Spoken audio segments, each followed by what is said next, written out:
Welcome back to Charlotte's Web. This is Chapter 15, The Crickets. The crickets sang in the grasses. They sang the song of summer's end, a sad, monotonous song. Summer is over and gone, they sang, over and gone, summer is dying, dying. The crickets felt it was their duty to warn everybody that summertime cannot last forever. Even on the most beautiful days in the whole year, the days when summer is changing into fall, the crickets spread the rumor of sadness and change. Everybody heard the song of the crickets. Avery and Fern Arable heard it as they walked the dusty road. They knew that school would soon begin again. The young geese heard it and knew that they would never be little goslings again. Charlotte heard it and knew that she hadn't much time left. Mrs. Zuckerman worked in the kitchen, heard the crickets, and a sadness came over her too. Another summer gone, she sighed. Lurvy, at work building a crate for Wilbur, heard the song and knew it was time to dig potatoes. Summer is over and gone, repeated the crickets. How many nights till frost? Sang the crickets. Goodbye, summer, goodbye, goodbye.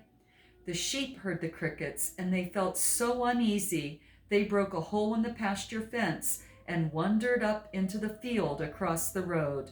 The gander discovered the hole and led his family through, and they walked to the orchard and ate the apples that were lying on the ground. A little maple tree in the swamp heard the cricket song and turned bright red with anxiety. Wilbur was now the center of attraction on the farm. Good food and regular hours were showing results. Wilbur was a pig any man would be proud of. One day more than 100 people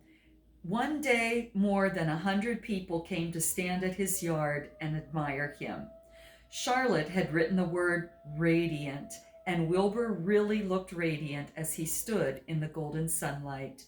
Ever since the spider had befriended him, he had done his best to live up to his reputation. When Charlotte's Web said, "Some pig," Wilbur had tried hard to look like some pig. When Charlotte's Web said, "Terrific," Wilbur had tried to look terrific. And now that the web said radiant, he did everything possible to make himself glow. It is not easy to look radiant, but Wilbur threw himself into it with a will. He would turn his head slightly and blink his long eyelashes. Then he would breathe deeply, and when his audience grew bored, he would spring into the air and do a backflip with a half twist. At this, the crowd would yell and cheer. "How's that for a pig?" Mr. Zuckerman would ask, well pleased with himself. "That pig is radiant." Some of Wilbur's friends in the barn worried for fear all this attention would go to his head and make him stuck up. But it never did. Wilbur was modest. Fame did not spoil him. He still worried some about the future, as he could hardly believe that a mere spider would be able to save his life. Sometimes at night he would have a bad dream. He would dream that men were coming to get him with knives and guns. But that was only a dream. In the daytime, Wilbur usually felt happy and confident. No pig had ever had truer friends, and he realized that friendship is one of the most satisfying things in the world. Even the song of the crickets did not make Wilbur too sad. He knew it was almost time for the county fair, and he was looking forward to the trip. If he could distinguish himself at the fair and maybe win some prize money, he was sure Zuckerman would let him live. Charlotte had worries of her own, but she kept quiet about them. One morning, Wilbur asked her about the fair. "You're going with me, aren't you, Charlotte?" he said. "Well, I don't know," replied Charlotte. "The fair comes at a bad time for me. I shall find it inconvenient to leave home, even for a few days." "Why?" asked Wilbur. "Oh, I just don't feel like leaving my web. Too much going on around here."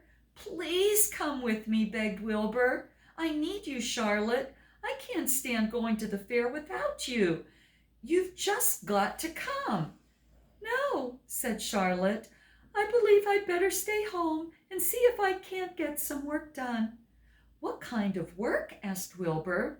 "Egg laying. It's time I made an egg sack and filled it with eggs." "I didn't know you could lay eggs," said Wilbur in amazement. "Oh, sure," said the spider. "I'm versatile." "What does versatile mean? Full of eggs?" asked Wilbur. "Certainly not," said Charlotte. "Versatile means I can turn with ease from one thing to another. It means I don't have to limit my activities to spinning and trapping and stunts like that. Why don't you come with me to the fairgrounds and lay your eggs there?" pleaded Wilbur. "It would be wonderful fun." Charlotte gave her web a twitch and moodily watched it sway. "I'm afraid not," she said. "You don't know the first thing about egg laying, Wilbur. I can't arrange my family duties to suit the management of the county fair. When I get ready to lay eggs, I have to lay eggs, fair or no fair. However, I don't want you to worry about it. You might lose weight. We'll leave it this way. I'll come to the fair if I possibly can." "Oh, good," said Wilbur. "I knew you wouldn't forsake me just when I needed you most." All that day Wilbur stayed inside, taking life easy in the straw. Charlotte rested and ate a grasshopper. She knew that she couldn't help Wilbur much longer. In a few days she would have to drop everything and build the beautiful little sack that would hold her eggs. The end of the chapter.